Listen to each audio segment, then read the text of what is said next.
Once upon a time, there was a little engine called Edward. He lived in a shed with 5 other engines. They were all bigger than Edward and boasted about it. "The driver won't choose you again," said one of them. "He wants big, strong engines like us." Edward had not been out for a long time. He began to feel sad. Just then, the driver and fireman came along to start work. The driver noticed that Edward looked rather upset. "Why are you sad?" he asked. "Would you like to come out today?" Oh, yes, please, puffed Edward. So the fireman lit the fire and made a nice lot of steam.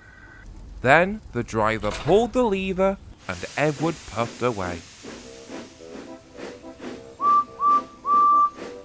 The others were very cross at being left behind. Away went Edward to get some coaches. "Be careful, Edward," said the coaches. "Don't bump and bang us like the other engines do." So Edward came up to the coaches very, very gently, and the shunter fastened the coupling. "Thank you, Edward. That was kind. We are glad you're taking us today."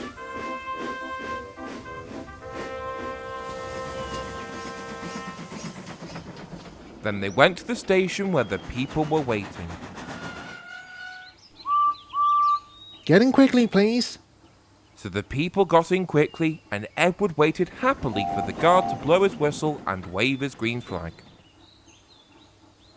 He waited and waited, but there was no whistle and no green flag. Where is that guard? Whistled Edward impatiently. The driver asked the station master. "Excuse me, station master, have you seen the guard?" "No," he replied. The fireman spoke to the porter. "Have you seen the guard?" "Yes, last night." Edward was starting to get rather annoyed. Are we ever going to start? He grumbled. Just then, a little boy shouted out, "Here he comes!" And there was the guard, running down the line. He ran onto the platform, blew his whistle, and jumped into his van. Edward puffed away.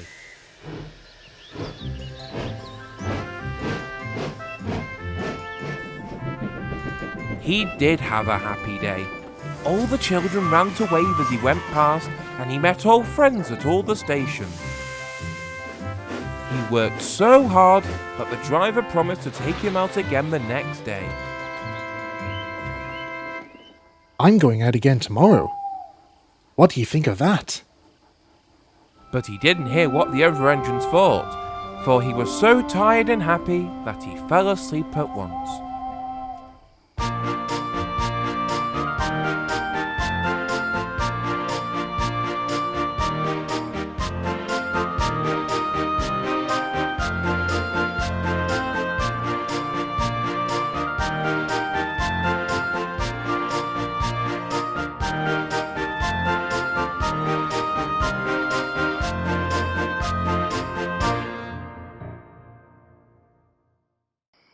One night, Henry and Gordon were alone with James.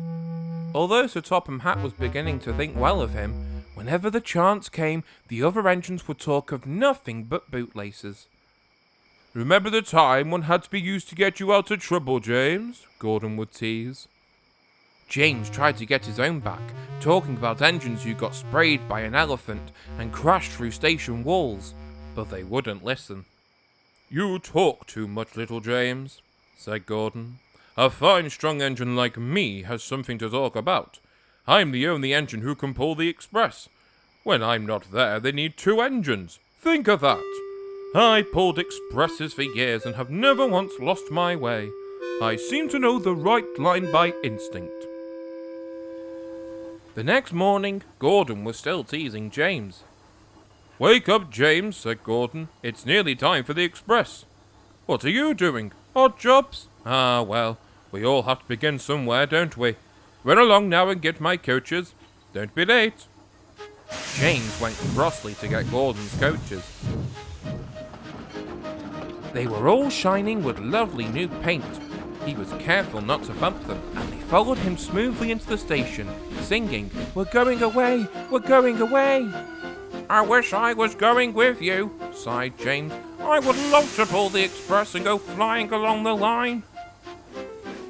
Gordon soon arrived at the station and backed onto the train. Sir Topham Hatt was on the train with other important people, and as soon as they heard the guard's whistle, Gordon started.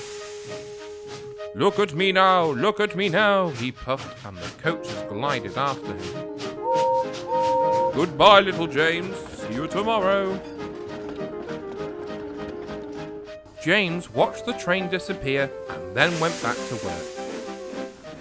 James was just pushing some coaches into the platform when he heard a mournful noise. There was Gordon, trying to sidle into the station without being noticed. "Hello, Gordon. Is it tomorrow?" asked James. Gordon didn't answer. He just let off steam feebly. "Did you lose your way, Gordon?"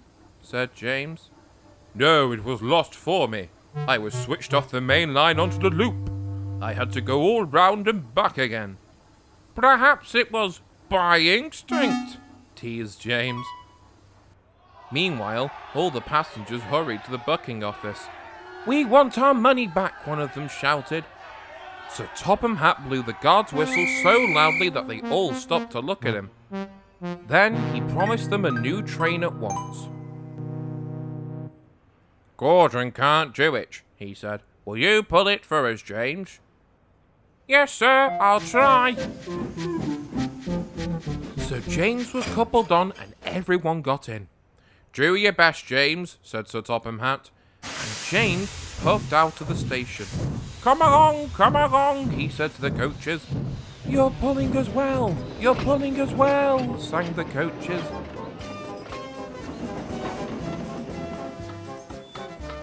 Bridges and stations flashed by. The passengers cheered, and they soon reached the final station. Sir Topham Hatt was very impressed. "Well done, James," he said. "Would you like to pull the express sometimes?"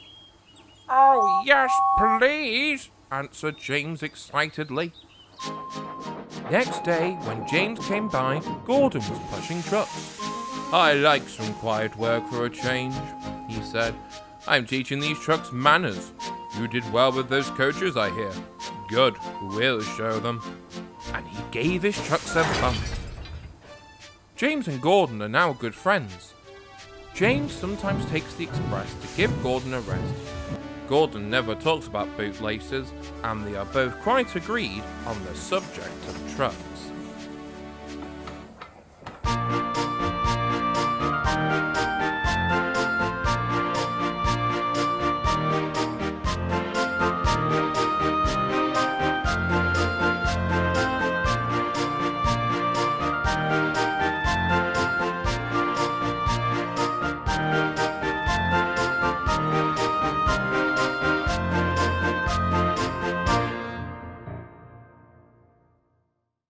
One cold December morning, the engines were getting ready to start their day.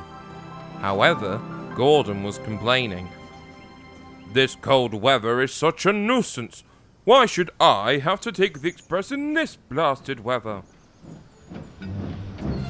"At least you're not out in the cold at night like I am.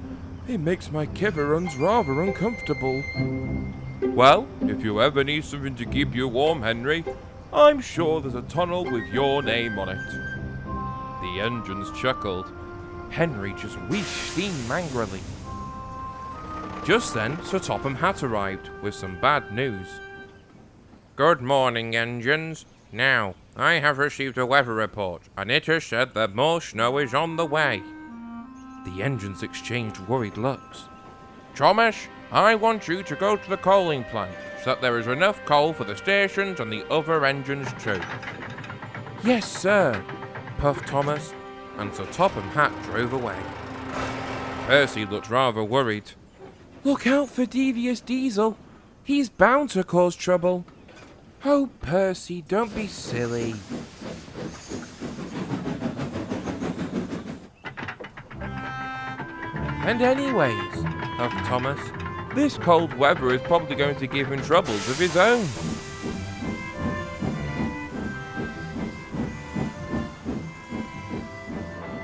Soon, Thomas arrived and coupled up to a line of coal trucks. Uh-oh. Oh, hello, Thomas, Smirked Diesel. Hello, Diesel, Thomas sighed. Fancy having to burn coal and puff smoke out of a funnel. We diesels don't need to burn that dusty old stuff. Thomas wheezed steam angrily. But you run on diesel fuel. How does that make you any different to us? Because we are much faster and more modern than you silly steamies. And Diesel oiled away. This made Thomas very cross.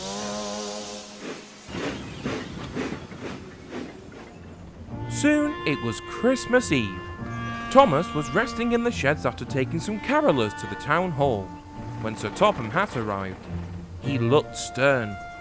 Hello, sir. What's wrong? Diesel has been stuck at the coaling plant for 2 days as no fuel was delivered to him due to the bad weather. Thomas, I want you to go and take some fuel to Diesel. Thomas didn't want to go near Diesel after the way he was so rude to him. However, he knew that without the diesel fuel, there would be no coal around the island. Don't worry, sir, I'm on my way. And Thomas raced off to the shunting yards. Thomas soon found a tanker of diesel fuel, and he raced away.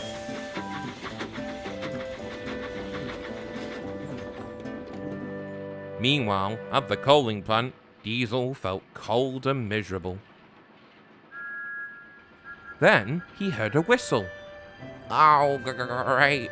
Here comes Thomas to laugh at me, groaned Diesel, as Thomas pulled up alongside. Hello, Diesel. I brought you some lovely diesel fuel to get you going again. About time, he shivered. As Diesel was getting fueled up, Thomas decided to tease him. I say, Diesel, if you still aren't warm enough, I'm sure we can get a firebox put in you. That would keep you very warm indeed. Diesel pretended not to hear. Diesel was soon finally fueled up. He was about to start work when Thomas buffered up to him. Right, come on you. I don't want you missing out on the festivities. Diesel was shocked. But I've been so mean to you these past few days. But it's Christmas, Diesel. I'm not just going to leave you here where you have no one to celebrate Christmas with.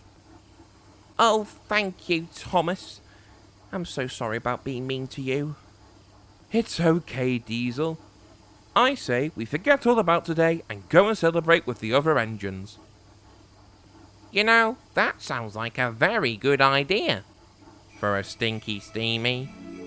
Thomas chuckled. Merry Christmas, Diesel. Merry Christmas, Thomas.